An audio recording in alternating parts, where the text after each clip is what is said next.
Hey gamers! Welcome to another episode of Bonus XP, and we get to talk about one of the coolest series out there. We're talking about Legend of Zelda today, and specifically we get to chat about Ocarina of Time.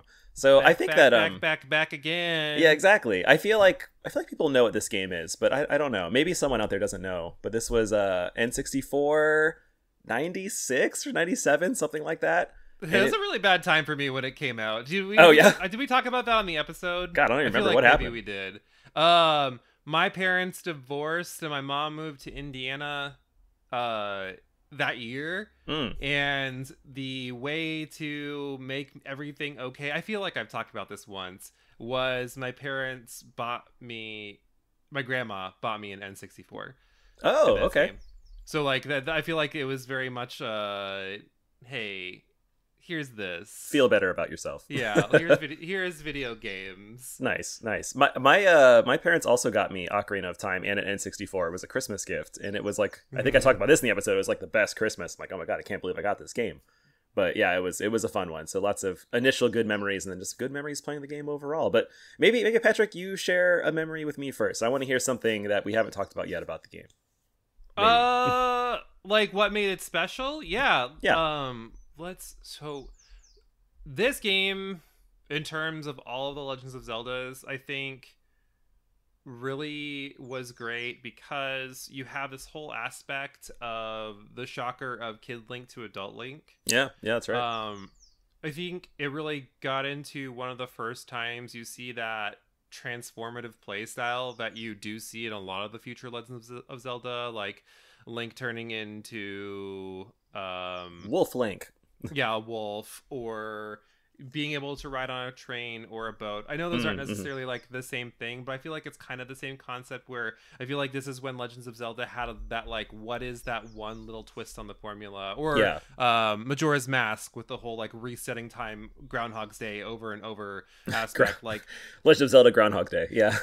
Because the Legends of Zelda before this were very much like, go to this dungeon, solve the puzzle, go to this dungeon, solve the puzzle. And that they're still good games, but I feel like this is the first one where there was a little bit more intuition in terms of, or intuitiveness in terms of like the design. But what do you think? Yeah, that does make sense, and I could totally see what you're saying. I think that's definitely part of it. For me, I think a big key aspect is I don't know. It's weird. I don't always like talking about visuals making the game, but I think the visual upgrade here made a really big difference. But really, the first 3D, it's in 3D and it's really good. And it wasn't just like that sloppy, I don't know, Bubsy or like something bad where they moved to 3D for no reason. Like it made sense. And Nintendo has a high pedigree because they did this a couple years earlier with Mario 64, which also moved to 3D really well.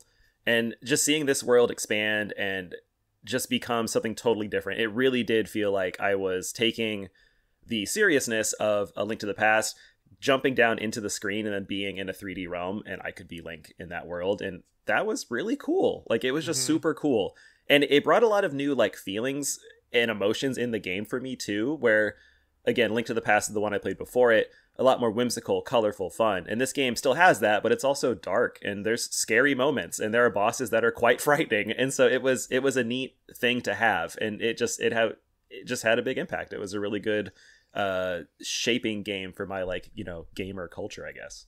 I think that's a good thing to put too, where this is kind of a darker spin on a Legends of Zelda game, whether that's games in the future or games that had already come out.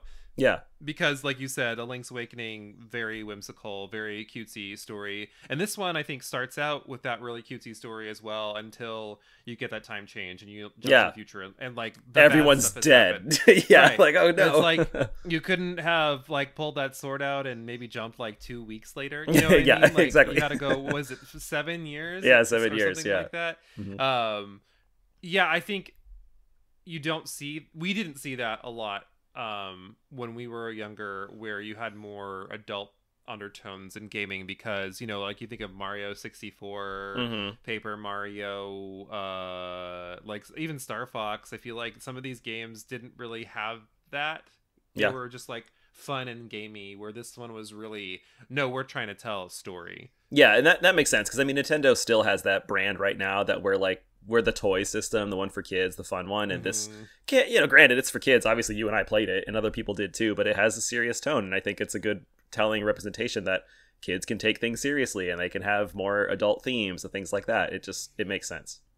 I also really loved what I think like one big thing that pushed it further too was and putting huge quotation marks around this, voice acting, for better or for worse. For better, yeah, I mean, like hearing Link's noises I think were really great. And you know, That's like good. the same thing, Mario 64 around the same time, you're seeing some of these characters be voiced and have things to say, which I think is really nice, even if it is just like subtle grunts and whatnot. But on the flip side, we have to talk about the fairy in the room, and we're not talking about me. Oh my God, Navi, okay. Yeah, so that's, I love it when those jokes just come to me. It's so okay, good. well, great.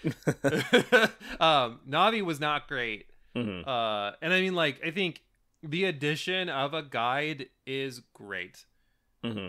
I think having something that's telling you where to go or what to do if you're Watch a little out. stuck, or pointing out, but the constant berating from Navi. I mean, like, all of the memes for it are like, they are real. Like, it's not even blowing it out of proportion. Like, it's real. Yeah, I agree. I think again, for the uninitiated, like Navi is necessary in a sense because they represent the Z targeting system and how the Nintendo teaches that to you, which was intuitive and amazing, by the way. It's fantastic. But I think the nuance of it was easy to pick up and you didn't need that much guidance. And I think they did better with Majora, like when they did that one, and I can't remember the name of that fairy, but I know it was purpley. But when that one came out, it was the same idea. Was and it it was Linkle? I don't or something, or Tinkle? I don't know. Are you thinking of Tingle? Not that one. No. Anyways, the purple one. Someone will correct me in the Discord down the road. It's not like it's the basis of like a huge part of the plot, right? It's not. It's like not. But it was. but it is though. Yeah, it worked better because it wasn't so in your face. It's just, hey, here I am, and now you know how to do it. But right, to Nintendo's credit, I think Navi is helpful, and if someone does need guidance, it's there. But after I see, you know, a moblin up in the air, I know I can Z target to shoot it. But I'm in my 30s now, so I definitely did. But back when I was like 10, you know, maybe I'm like, oh yeah, that's right. And so it can be useful. Maybe a toggle, a Navi toggle is what they should probably have. Well, and we didn't have that back then. Like, you think of some games now, like the most recent Star Ocean game, where literally the entire game you have something telling you where to go and what to do. Almost to the point where I think it's a huge disservice. I think like there should be some cognitive skill where you have to figure out somewhat what to do. You know? I see. Like, you got to put some effort into playing. Right. So I don't think they really had that balance of how Fair. do we create a guide and like program it to be fair. Like I like they just didn't have that capability, or they didn't really have a lot of games to base it on then. It's true. Before I lose this thought, you said like, what was your joke? The fairy in the room or something? I thought you were going to go towards the Great Fairy and how that like screams when she comes into the room. And it was so weird at the time. And I'm like, this is kind of frightening, but I don't know. It was still kind of fun. And then you still see it nowadays too. Yeah. I mean, like it's weird because you think of the fairies in A Link to the Past and they're just fairies, you know. I mean, like they're a larger version of like what you think of a fairy. But for some reason in the N64 games is where this whole sexual trauma of the, sexual the fairy trauma's women. right. Like for me, I'm like, this does nothing for me. Also, these are drag queens. Like, yeah, because they're sitting there like this and they're looking at you, and I'm like, what is going on right now? with their conical boobs. Yeah, the conical boobs, and they're like moss clothing that just cover up enough. There's something odd going on with Nintendo and how that has carried out. Yeah, they thought that was the theme that needs to keep going, but I digress. Okay, so I need to know where this game ranks for you in the whole pantheon of Legends of Zelda games. Yeah. I'm sure we're gonna have different opinions on this, and I don't think we talked about favorite specific when we did our Legends of Zelda episode. I think we talked about like an favorite era. Yeah. Yeah, makes sense. I think I mean, Ocarina of Time is so impactful, and it's gonna sound so cliche, but I might rank it as my favorite one. I don't know. If it's not that, it's going to be like Link to the Past or probably my favorites. But I think it's because those two games they kind of in tandem represent like my first experiences and really good experiences in 2D and 3D Zeldas. So like I would pair them together. But for this Sure. episode, I think in terms of 3D, yeah, Ocarina of Time's really good. It just it delivers on so many things. And in this little podcast here, we haven't really talked about, also the music is really good. The story was really fun. There's crazy fun side quests. So all these things really come together to make it a complete package. And then you wouldn't think that 3D puzzling would work out, but it really does work out in this game too. Yeah, it does. And like some of the things are annoying, like Bombchu bowling was really annoying in a sense, but like I kind of liked it. Like it was fun, like in the jankiness, and like when you got it, you're like yes, and like it was just a neat thing to add, and I don't know, like when all those things come together, they just really hit it off, and it was really good. So I think I rank it very highly, if not the favorite one that I've played. I would say it's up there for me. I wouldn't say it's the top, and I think it's personally because I prefer a little bit more of the whimsy in Legends of Zelda. I think it works better for the series, especially you meet a lot of like quirky characters, and thinking of Tears of the Kingdom, you meet characters like Addison, the sign guy. And I don't know if characters like that with these goofy personalities work really well in serious worlds. The serious ones, yeah. And like the series is completely full of those types of characters. So for me, the ones that are a little bit more like, I don't want to say cutesy, but have that whimsy. Whimsy is good. Help me out here. Wind Waker. Yeah, okay. The little are you conducting? Yeah, okay. Wind Waker is probably my top for that That's a reason. good one. I think it also like it reinvented how you did Zelda for the first time, and I think that's why I really liked it. Where this one was still, even though you have the time travel mechanic, it's very status quo, because the time travel is very similar to Link to the Past, where you're going into two worlds back and forth. The two world. Yeah. So, but I mean, like, it's still up there. I specifically remember like all the puzzles holding up really well, being very fair for my 11-year-old brain, and being able to navigate them, and just having like a good time where I wanted to see as much of that world as possible, and like when they re-released it for the 3DS, that was also very exciting because you got to see it look a lot more polished. Also, I just got to play it again, and I was like, this is great. Like, this is a good game to play again. Absolutely like I bought that, and we still have that for the attention of Scott playing it, because I wanted him to see like, you probably wouldn't like this on N64, but like this 3DS version will be fun and good. Light enough story, but it's not top. It's definitely not top for me. Okay. The internet's going to come and tear you apart, because that's what they would say. Well, I mean, that's kind of the beauty of, series like this, where I think justifiably you could say that there are a lot of great entries. I feel like also this is kind of like Final Fantasy VII for a lot of people, where it's good because it defines their childhood, but I think it's good because they've been told that it's the best the entire time, and not because they actually know why it's the best.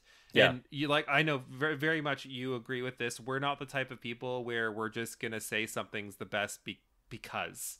You need to put on a critical hat and think like, what is the good thing about this? And a lot of that will be like personal preference. Like, and you said, like, I don't think you're faulting Ocarina of Time for not having a lot of whimsy and stuff. It does not have that. I agree. And if you're looking for it, you won't really find it. But I mean, what you will find is the solid gameplay, like good voice acting, like you said, good visuals. All those things you can critically claim for are there. But if the fun factor isn't quite what you wanted, like, it is what it is. You just have another game that you like more, which is great. You have a series that has so many good entries. It's fantastic. And like, I know a lot of people, like, speaking of this instance, would rip Wind Waker for like the having at the very end to search for the pieces of and and like how that's not necessarily the most fun thing. But when I think of a game like Wind Waker, or if I think of Twilight Princess, which I know is the complete opposite, no whimsy, there's something about those two games that put a smile on my face, where Ocarina of Time like gives me like a little smirk of joy, but those two games like really make me smile. Like, and I don't know why. Maybe it's because they're the polished versions of what what Ocarina Link to the started. Past, Yeah. so what Ocarina was starting, which is kind of what we talk about when we talk about Final Fantasy, where like the PlayStation 1 Final Fantasies are great, but like the PlayStation 2 Final Fantasies have that like nice polish to Yeah, them, yeah. where you They got it. They got so, the formula down now. yeah, so maybe that's a part of what it is too. Makes sense. Makes sense. Well, the fact that we have so many good entries is just impressive. So Yeah. no matter where you land on what game you like most, like you have a lot of good options to choose from. Yeah, even if it's the DS ones with the drawing, like those are still really good games. Like they're quirky, but they're still fun. Agreed. This game though, and like us being those kids where we do have the memories of this game where we can cite things without having to like replay it in the past year. What were some of those times, like those things that were just kind of like, wow, I love this. Like this is so good. I love this. I think one of the standout ones to me is fighting. I don't remember the exact dungeon, but it's Bongo Bongo, the drums. Oh yeah, and like he's hanging, yeah. and you can't see. You have to use the lens of truth. I thought that was Scary really cool. boss. So yeah, Very scary boss. I agree. That was pretty cool. And that boss design has been mimicked in not only Legends of Zelda, future games, but so many other games in the future where it's like I have to take out the arms and then I have to do something to the head, but like it's awesome. Like, yeah, it was so awesome. And I think it's fun because like the dungeon leads you to know that you need to use the lens of truth to do stuff, but once you drop in there, like you don't see anything, and if you're like not thinking about it, you're like, why am I dying? And so then you see it and you're like, holy shit. So that was a good one. That one will always stand out to me as a really fun boss battle. Boss battles for me, the Goma Queen was really scary. Oh yeah, that's the first one. Yeah, you're like running around and you can hear it on the ceiling. Yeah, it's like skittering around. I didn't know you had to initiate the boss battles, so I'm like, there's this giant ass spider. Yeah, that's right. You gotta make it drop down. Like right now, and it could fall at any point, but then you have to initiate it, and it's not as big of a deal. I think the other boss for me that was really cool was the fire dragon, the King Dodongo. Yeah. No, not King Dodongo. Volgalia, whatever. Something the one that flies around, up in the air.